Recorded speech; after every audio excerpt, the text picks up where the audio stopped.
एक डाकू ज्यादा खतरनाक है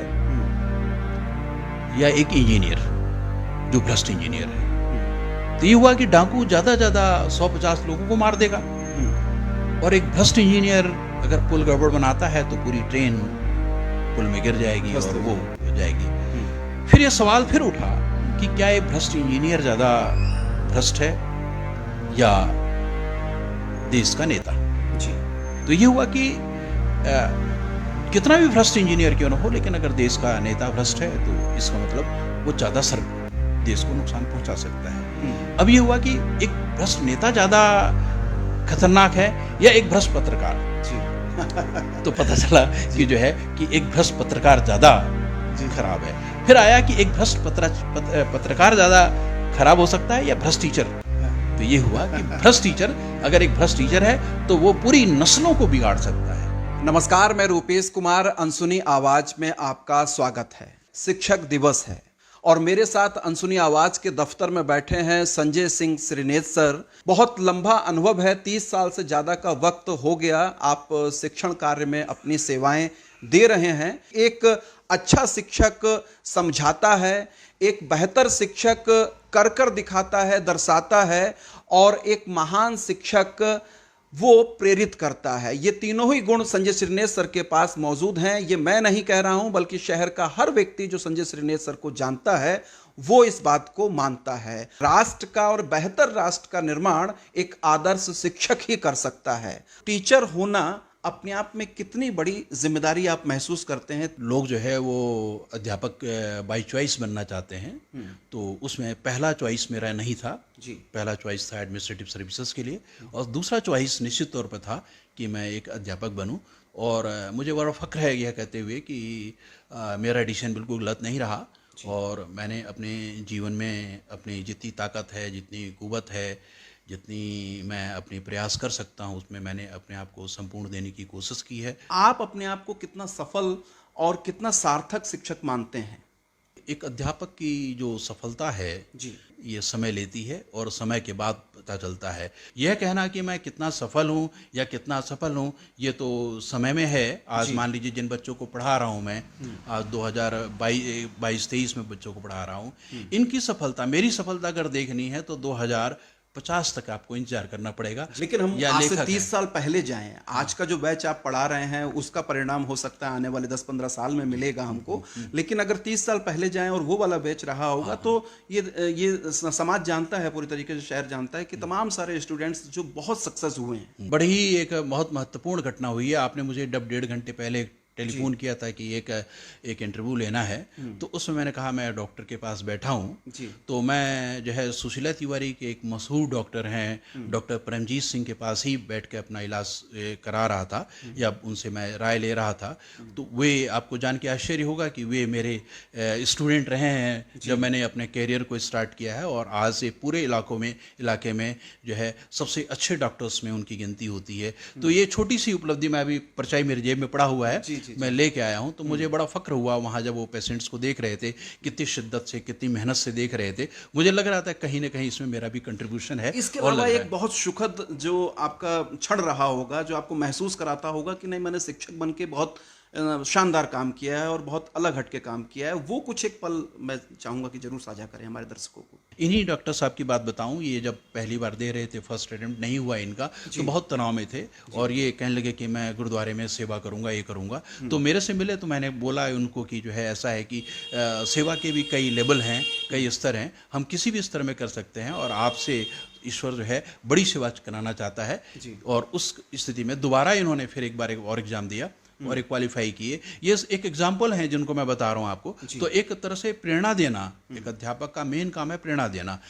एक्चुअली में क्या होता है कि जो पेरेंट्स हैं, जो माँ बाप हैं, वो बच्चे को एक दूसरे दृष्टिकोण से अपना बच्चा मान के समझ करके बात करते हैं। उस कंडीशन पर उनके वो पूरी तरह से मूल्यांकन बच्चे का नहीं कर पाते हैं। लेकिन एक अध्यापक जो तीसरी जगह पर खड़ा होकर के जो मूल्यांकन करता है, तो उस स्थिति पर वो एक बहुत विशेष बात निकल के आती है कि किस बच्चे के अंदर क्या कैलिबर है, किसको क्या चीज़ की ज़रूरत है। उस कंडीशन पर वो जो है ज़्यादा महत्वपूर्ण होती है। तो इसलिए पढ़ाना और साथ में प्रेरक प्रसंगों के साथ या प्रेरक बात करना, ये अध्यापक का जो है गुण होना चाहिए, और वही चीज़ उसको आगे जाके लॉन्ग लास्टिंग होती है, काफ़ी दूर तक ले जाती है। एक टीचर होने के नाते मैं ये भी जानना चाहूँगा आपसे, और तमाम सारे शिक्षक और छात्र भी ये जानना चाहेंगे कि कभी कोई ऐसा क्षण भी रहा होगा जहाँ आप अपने आप से नाखुश भी हुए होंगे और आपको लगा होगा कि यार एक टीचर होने के नाते मैं अपना 100% नहीं दे पा रहा हूँ, नहीं दिया जा रहा है। ऐसा तमाम सारे टीचर्स के साथ होता है, तो वो नाखुशी वाली कोई चीज़ भी क्या कभी कोई टीस पहुँचाती है? हाँ जी, जब जो है जैसे मान लीजिए हम किसी बच्चे को पढ़ा रहे हैं या किसी पेरेंट्स से हम बात कर रहे हैं, उस कंडीशन पर पेरेंट्स की जो प्रायोरिटी बदल जाती है, वे बच्चों की एजुकेशन के उस बाजारू दृष्टिकोण से जब सामने आते हैं कि मार्केट के पॉइंट ऑफ व्यू से कि उसको नंबर चाहिए और उसको और चीज़ नहीं चाहिए। मान लीजिए मैं कहता हूँ एक बच्चा जो है वो 95-98% नंबर ले रहा है, लेकिन दूसरा बच्चा जो 78% नंबर ले रहा है, लेकिन उसको एक अच्छा फुटबॉल खेलना आता है, बनाना किक मारना आता है या कोई और काम करना आता है, तो इस कंडीशन पर उसका एक महत्वपूर्ण रोल है और वो जीवन में और ज़्यादा सक्सेसफुल होने के चांसेस बनते हैं। हम हर चीज़ नंबरों पे लेते हैं, जहाँ पर ये नंबरों से जब हम हटेंगे तो असली शिक्षा तो वहीं से शुरू होगी। जी, कहा यह जाता है कि बच्चे को पहचानना, जानना और उसके मनोविज्ञान को समझना ये टीचर के लिए पहली प्राथमिकता होती है। तो एक बच्चा जो फर्स्ट क्लास में आता है या 10th करके गया, 10+2 कर लिया, इसने यार हायर एजुकेशन में गया, तब भी उसकी एक साइकोलॉजी काम कर रही होती है। तो एज ए टीचर आप बच्चों की साइकोलॉजी को किस तरीके से कैच करते हैं? एक अध्यापक का सबसे बड़ा और सबसे श्रेष्ठ गुण है कि वह अपने बच्चों के साथ कनेक्ट करे और उसके साथ उसको ओन करे। जब तक वो ओन नहीं करेगा तब तक उस शिक्षा का कोई उपयोग नहीं है। जब तक वो ओन कर लेगा, जैसे ही वो ओन करेगा तो उस कंडीशन पर वह टीचर जो है बच्चे को अच्छी शिक्षा दे सकेगा और बच्चा भी अपने आप को टीचर से कनेक्ट करेगा, जिसके बारे में कहा जाता है संस्कृत में श्रद्धावान लभते ज्ञानम। जिसके प्रति श्रद्धा होगी उसी के प्रति ज्ञान प्राप्त हो सकता है। हमें जिसके प्रति श्रद्धा नहीं है उससे हम ज्ञान प्राप्त कर ही नहीं सकते। एक ये बात मानी जाती थी कि टीचर को, शिक्षक को सर्वज्ञानी होना चाहिए, और पहले हम देखते भी थे कि हमारे संस्कृत के टीचर वो अंग्रेजी के बारे में बता रहे होते थे, साइंस के बारे में भी बात कर रहे होते थे और नैतिक शिक्षा के बारे में भी बात कर रहे होते थे। लेकिन आज का टीचर जो है वो सब्जेक्ट पर केंद्रित हो गया है पूरी तरीके से, और बाकी की जानकारियों का उसको अभाव होता हुआ दिख रहा है, अपने सब्जेक्ट पे ही ज़्यादा फोकस होता है। ये ट्रेंड बहुत सही ट्रेंड है कि इसमें जो है, अगर मैं भौतिक विज्ञान का एक अध्यापक हूं तो भौतिक विज्ञान में कैसे पढ़ाता हूं। अब बात यह आती है कि भौतिक विज्ञान को मैं जीवन के किन पहलुओं से कनेक्ट करता हूं, और सिर्फ भौतिक विज्ञान पढ़ करके वो सक्सेसफुल कैसे होता है, उसके पीछे लॉजिक है, उसके पीछे इंटरप्रेट करना है, उसके पीछे नरेशन है, तो कैसे उसको लेके चलता है, कैसे जीवन के हर पहलुओं पर उस विषय का उपयोग करता है, ये महत्वपूर्ण है। सिर्फ इम्तहान में नंबर दे करके पास होना नहीं है।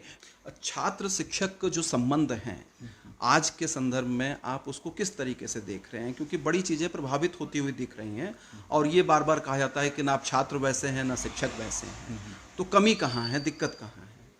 कमी कनेक्टिविटी में है। जब तक हम कनेक्ट नहीं करेंगे, आज के संदर्भ में क्या है कि जो जैसे आपने देखा सुसाइड हो रहे हैं, कई केसेस हो रहे हैं, तनाव है बच्चों में और बहुत बच्चे बहुत परेशान हैं, वो बोझिल हैं। आप कभी स्कूल में आइए, देखिए अक्सर बच्चे बड़े कोटा सर मैं आपको रोकूंगा क्योंकि कोटा राजस्थान के अंदर अभी परसों अखबार में आया है कि वहाँ एग्जाम रोक दिए गए हैं, जो क्वार्टरली एग्जाम होते हैं वो रोक दिए गए हैं, और ये बताया गया कि जनवरी 2023 से लेकर अब तक 38 से ज़्यादा सुसाइड वहाँ स्टूडेंट्स कर चुके हैं। स्कूल में और सारे एग्जाम में एग्जामिनेशन जो पैटर्न है ये वास्तव में बच्चों के खून लेने जैसा है जी। जो अगर आप मुझसे रियली पूछें तो मैं कहूँगा इम्तहान का तो पैटर्न ही बदलना चाहिए। जिस दिन एग्जाम से जो है पढ़ाई अलग होगी उसी दिन असली पढ़ाई होगी। फिर दोबारा मैं बात कह रहा हूँ ये बात, ठीक है ना, क्योंकि ये दबाव, ये तनाव जो है बहुत बच्चों को परेशान कर रहा है आज की तारीख में। जो टेस्ट हो रहे हैं, आपके सोच समझ के आधार पर या अनुभव के आधार पर आप क्या मानते हैं कि एक आदर्श टीचर के भीतर क्या चीजें हो सकती हैं? आदर्श टीचर का जो रोल है, अगर वो लेडी है तो निश्चित तौर पर उसकी सीमाएं, she is less than a mother, greater than the teacher. यानी वो एक अध्यापक जो है, एक अध्यापिका है तो वह माँ से थोड़ा सा कम होना चाहिए और एक अध्यापक से कहीं ज़्यादा होना चाहिए। अगर वो जेंट्स टीचर है तो पिता से थोड़ा सा कम और टीचर से थोड़ा ज़्यादा। एक टीचर के तौर पर 30 साल का जो सफ़र है, इसकी निश्चित तौर पर कुछ चुनौतियां भी रही होंगी। क्या कुछ चीज़ों को आप साझा करना चाहेंगे और अपने अनुभव के आधार पर जो नए टीचर हैं, नए शिक्षक हैं, उनके लिए संदेश क्या होगा? वे सब्जेक्ट में डूबें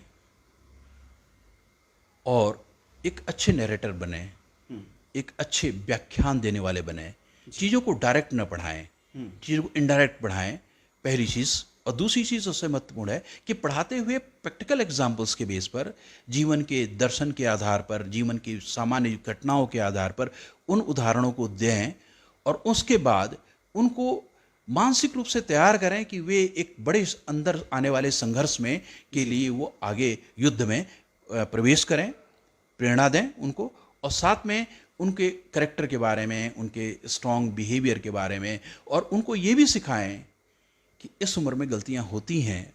वैसे तो हर उम्र में गलतियां होती हैं, लेकिन विशेष तौर पर ये जिस उम्र को हम डील करते हैं, इस उम्र में अक्सर गलतियां होती हैं। गलतियों को माफ़ करने का, गलतियों को समझने का एक जज्बा एक अध्यापक के अंदर होना चाहिए। और जिस दिन होगा ये जज्बा, उस दिन बच्चा भी महसूस करेगा कि मेरी अच्छाइयों पर ही मुझे पुरस्कार नहीं मिलता है, मेरी गलतियों पर भी मुझे जो है वो हल्का सा डांटा जाता है और माना जाता है कि मैं गलती कर सकता हूँ, तो उसमें सुधार की गुंजाइश बहुत ज़्यादा होती है। यही मैं चाहता हूँ। आज के समय के हिसाब से टीचर की अपनी उपस्थिति किस तरीके से महत्वपूर्ण है? चूँकि मेरा अपना व्यक्तिगत मानना यह है, मैंने अपने प्रस्तावना में भी कहा कि एक आदर्श टीचर ही एक विकासशील विकसित राष्ट्र की ओर हमको ले जा सकता है, जिसकी चर्चा कहीं नहीं होती। टीचर को कहीं हाशिए पे इस समय छोड़ दिया गया है। टीचर बेसिकली देखा जाए तो एक शिल्पी है समाज का जी।